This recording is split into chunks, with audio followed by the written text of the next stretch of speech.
Hello, everyone, and welcome to Scrubbed In and Speaking Out. I'm Yvette Coffey, President of the Registered Nurses Union, Newfoundland and Labrador.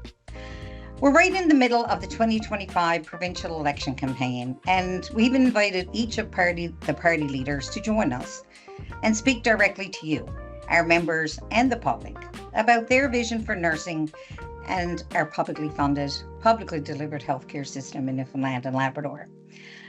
Today, I'm joined by Krista Lynn Howell, registered nurse from the Liberal Party. Good day, Krista. And thanks so much for being here. And we really appreciate you taking the time to talk directly with nurses and to share your vision for, the Liberal Party of Newfoundland and Labrador. So we're going to start right there and get to it. What's your vision for the future of nursing and our public healthcare system? Well, I think firstly, I just say thank you for the chance to have a chat. And this is like a perfect blend of both of my worlds. I had the opportunity to spend 10 years as a registered nurse in clinical practice on the front lines, and before I moved into political life. And now I get to bring all of that knowledge to this table as well. And the last 3 months sitting as the Minister of Health and Community Services. And it's been completely valuable to have the knowledge and experience that I have. And I can't understate how much my previous experience has guided my the direction that I take within the department, and always having that nurse brain kick in. I do believe it's beneficial to the province, to the department, and certainly to the patients who will be receiving care on the front lines. So with that said, I hope I get the opportunity to continue in that role. I do believe that I've seen some very easy things to fix with a little bit of common sense and again, the nurse brain. There are a lot of more challenging and complex issues, but I do think that having this voice and this experience at the table will give us a much better chance of resolving some of these frontline issues that directly impact nurses and other staff members, but ultimately impact patient care. And that's always our top priority. Absolutely. Thank you for that. Our members have raised concerns. You've heard me in the media. You've talked to members. I know you got colleagues from when you worked up on Northern Peninsula as a registered nurse. Safe staffing levels are an issue. Heavy workloads, mandatory overtime, including 24-hour shifts. And what would your government do to make sure nurses can provide safe, quality care without burning out and remaining safe themselves? Because that is a big issue and concern that we have. And if we can't provide safety and security for a registered nurse or a nurse practitioner who are caring for patients, how then can we provide quality care to the patients that are, in our care? Absolutely. And we talked about this earlier, this core staffing review, and that was one of the things that was very infuriating to me. Being on this side of the equation and having all those nurse colleagues that I used to work with, I'd get text messages when they'd be extra frustrated and they'd say, like, where is this review? Where is the core staffing review that was promised? So that was one of the top priorities when I reached the Department of Health, was to get that out the door so that we can move on that and give instruction to complete this review as quickly as possible so that we can capture what's really happening in some of these settings. And I know some of the experiences that I've heard from where there's been changes in nursing models or the way that they deliver care, or even the patients and the acuity level mix that's on some of the units. The staffing hasn't really followed suit to make sure that the most appropriate care providers are available and that staffing levels are safe and appropriate. So I do believe that that's what will come out of this core staffing review, not prejudging or attempting to assume I know what will come out. But when we get that information back, we'll certainly be in a place where we can look at these things. And we know that there's challenges. We know that I know from my own experience that there's been changes that have happened where the staffing has just not kept up. So we certainly are keenly aware of that, and we just need the numbers and the evidence base to move this forward. On that note, I'm just going to ask, is Yeah. there a commitment there from your, if the Liberals form government again, is there a commitment there to actually, if the core staffing review, and by all regards, me and you have been around a while, we know the acuity, the complexity of patients has increased. We have not kept up with the staffing skill mix. Will your government to commit to enacting the recommendations coming from this core staffing review? Yeah, well, like I said, I don't assume to prejudge what comes out of it, but we'll certainly be able to look at what we have and do commit to moving forward on ensuring that we have a better plan than just winging it or, just rolling with the punches or adapting as we go. Can't be sure what this review is going to say. When we look at the scope of practice and the skill mix that exists now with many of the frontline providers, there's a lot of things to be included in that equation. So, and that's conversations that will still have to be had, because I think it's important to hear the voices of the people who do provide those services and what the expectation versus the reality is when we look at how we provide direct care in our clinical settings. Fair enough. Leave it better than we found it. That's my big pitch, is we want to leave it better than we found it. So let's switch now and talk about nurse practitioners. So nurse practitioners, you've heard me talk about them. We just, your government, the Liberal government, just announced a pilot project for a funding model for nurse practitioners. And we know that nurse practitioners are critical if we're going to ever improve access to primary health care in rural, remote, and even the urban areas where population is so dense. We're going to have to get it right when it comes to a permanent funding model for nurse practitioners. And within the NLHS and outside of NLHS, because the two are not exactly separate. What will a plan look like under your government, and when could people expect to see a permanent plan be put into place when it comes to a funding model? Well, I think we've got the makings of a good plan to start. And the pilot that we talked about a few months ago was worked on for a number of years in collaboration with the Nurse Practitioner Association here in Newfoundland and Labrador. And they took a massive undertaking to look into the jurisdictional scans to see what's happening all across the country, to look at some of the pitfalls of programs that had already existed, and making sure that we didn't make the same mistakes that have been made before. So big thank you to those folks for all of their hard work. Very, very heavy lift. And we were able to take that and develop a model that we agree was a very good starting place. It's a pilot. So as we look at this program and the merit of it, where nurse practitioners will operate as contractors in the province of Newfoundland and Labrador, operating their own practice, but being affiliated with a family care team, provides an additional level of support and backup for them in the event that it's needed. As I said, we think that's a good building block to start with, and we're hoping to have that roll out in the fall. Just working right now to get feedback and see who's interested in being a part of the pilot. So we do have a significant number of nurse practitioners who've taken this on. So we'll be interested to see how this rolls out and build from there. We're not really shooting around the dark. We do know what this type of care, what these fee-for-service models look like, and the type of care that needs to be provided. So it's not without its pitfalls. As we said, there are still some complaints and concerns with the fee-for-service model. So we've even taken it as ourselves that the Liberal Party has identified that we're going to review that type of service delivery as well, because there's still challenges existing within the MCP billing, we'll say. People still find that to be very frustrating and complex when not necessary. So we have committed to taking a look at reviewing that process as well. And I do believe that'll be beneficial as we move forward with the nurse practitioner model and making sure that they have the ability then to operate in clinical practice with that billing, what would be formally known, we'll call it as the MCP billing.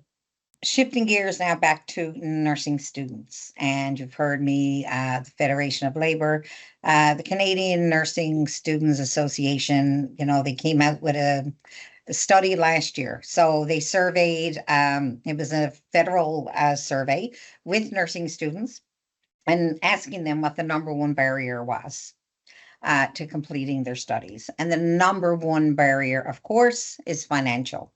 And you've heard me talk about, equality. Nursing is predominantly a female career. And we have nursing students who actually pay to do a course. And then that course is actually their clinical placement, where they go out into the hospital, community health setting, or a long-term care setting. And they're actually caring for patients while learning under supervision of a registered nurse, nurse practitioner, licensed practical nurse. Would your government commit to paid clinical placements? Because for us, they're actually working for free, but they're paying to work for free. And also, would you commit to all of them, meeting them where they're to, and offering those permanent full-time positions? Because what we're doing right now, the definition of insanity is to continue doing the same thing over and over and expecting a different result. We're not getting any different results because we are still doing the same thing. And would you commit to hiring them all, offering them all, just like Nova Scotia, permanent full-time positions? So a lot to unpack there. And I definitely feel that I have a perspective to share on this one. And having been the nursing student who showed up to clinical, and you're doing day in, day out your shifts the same as a registered nurse, and the same is true for the licensed practical nurses as well. And it's hard work. It's hard work. And while it is an incredible learning experience, it certainly is hard work. And we value the energy and the experiences that come from those clinical placements. And the system itself recognizes the value that these students bring. You can even see that in some of the scheduling and things that happen when we know students are going to be on the floor. So it's certainly definitely recognize the added value that the nursing students bring to the floor. So I've also had the opportunity to sit as the Minister of Education, and this was a conversation that came up in my tenure there as well, talking about paid student placements. So I do have the benefit of having had those conversations with several groups of students, but also people, both sides of that equation. There were people who were pro-paying nursing students or students in general, and there were people who were against it. So I think it's very much balancing the two. It's not my opinion, but it is something that came up in the conversation that, well, if the nursing student is doing the work, then why are we paying the nurse? And I think, well, I mean, the nursing student can't be there unsupervised, but so then, well, do they change the wages of the registered nurse if they have a student? And I said, well, you're never going to get anybody to take a student if that's the case. So all of those things are part of the pros and cons that we've heard through those discussions. But sitting in the Minister of Health chair and recognizing how important recruiting and retaining registered nurses is, I do believe that this is a piece of the puzzle, and ensuring that we're supporting our nursing students is paramount. And that's why the Liberal government, if re-elected, has committed to eliminating the fees for clinical placement courses, or reimbursing students for the fees that would be a part of their clinical placements. We've also committed to hiring students into full-time positions. And one of the things that frustrates me that I hope I get the chance to work on is, what is this part 0.25 of a nurse? What is a 0.25 or a 0.5 position? Nobody's coming to a lot of these rural centers for a 0.5 position, but I'm sure that there's another 0.5 of work that can be done. So that's something that I'd be interested in looking at as well, is reviewing some of the allocations for resources that are in some of our rural communities where we know they're strapped for resources. And if there's a 0.5 position, there's definitely full-time work. So we're going to take a look at that, but also committing to hiring nursing students into full-time positions. And that might not necessarily all be on the Northeast Avalon. That's one of the challenges that we're finding right now, is that folks would often rather sit on a casual list in the city rather than take a full-time position in the periphery. So we've had some challenges there. And, I hardly believed it when they said they couldn't recruit to Gander. And I was saying, Gander got a Walmart. Like, that seems to be a good spot to go. That would have been golden when I was graduating nursing school. But the reality is that these challenges exist right across the province. So we had to get creative. And I think that's why, working with the RNU, we've been able to develop this travel locum program within the province, and it worked well in Labrador and in the Labrador Grenfell zone, and now we're implementing it in the Central zone. So I think that program definitely has merits, and certainly interested, and the Liberal government has committed to expanding that program and ensuring that all of the regions in the province have access to that type of resource. People want choice. Nurses now are in such high demand that for a long time they didn't have the choices that they have now. And you can pick and choose when and where you want to work. And we have to meet people where they are. I think you follow the news, of course, and VOCM and Open Line and all that, and CBC and NTV, and you've heard me this past week, the announcement by NLHS about denial of leave and precarious leave and, precious leave is what we call it in the healthcare system. Many nurses, all healthcare workers, want to feel respected and heard. How would your government work collaboratively with the Registered Nurses Union to improve working conditions and support good faith collective bargaining, as we are coming to the end of our collective agreement, by next June, and are already preparing to go into collective bargaining next year? I don't know if you've heard me say it before, but some folks have definitely heard me say it before, that there was nothing more frustrating to me as a frontline nurse than somebody in an office somewhere telling me how to do my job day in and day out when they probably hadn't set foot in my unit for the last 2 weeks.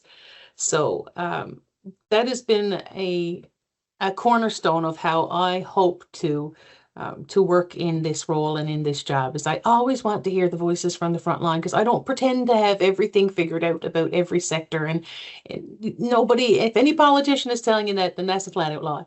But you have to hear from the folks who do the day in, do the day out, the boots on the ground. So I always make the commitment that I want to hear those voices. I want to hear those stories. And we might not always be able to agree on what the outcome will be, but we'll always agree that collaboration is the best way forward, and want to hear the input from the registered nurses. And I think, we've made the commitment that as a Liberal government, we had a standing meeting for myself and the union to continue these conversations. And that would be something that I would definitely wish to continue if we form the government again. I think the continued connection with the union is really where the voices come from. And we want to be open to that, because, as I said, if you're just making rules from an ivory tower, you're dead before you hit the water.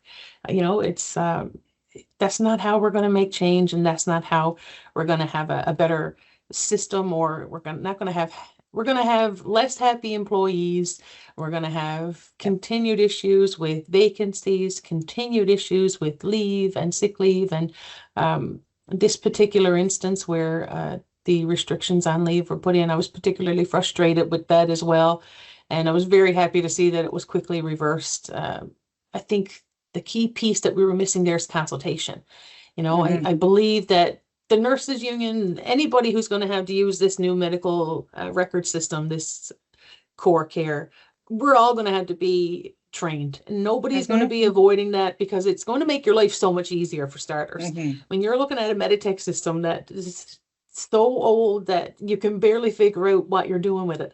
Yep. It's going to make lives so much easier. Our work lives are going to be significantly improved. So I think everybody's interested in being part of that solution, and I haven't heard a lot of resistance to moving from an antiquated system. So I do believe that the intentions of the folks on the front lines are to use the system. They want to know how to use it. They want to be part of it. And I think it would have been much better if we had those conversations up front to see what could have been done to ensure that everybody gets their training, that the system is up and running in a timely fashion, and that, we're not doing dribs and drabs for the next 2 years. It's going to take time. It is going to take time, and it's going to be a little bit uncomfortable, but change always is, and we come out on the other end better for it. So I think, as I said, I think everybody's interested in making that a reality, and collaboration and consultation with the union on how to do that certainly would have been a wise asset to this conversation. So we can commit to that. We can certainly commit to continued collaboration, and I'd like to bounce ideas off of people. I mean, things have changed in 4 years, even since I left frontline clinical practice. So it's still nice to get the direct impact of a decision from those who are still on the front line. Thank you for that.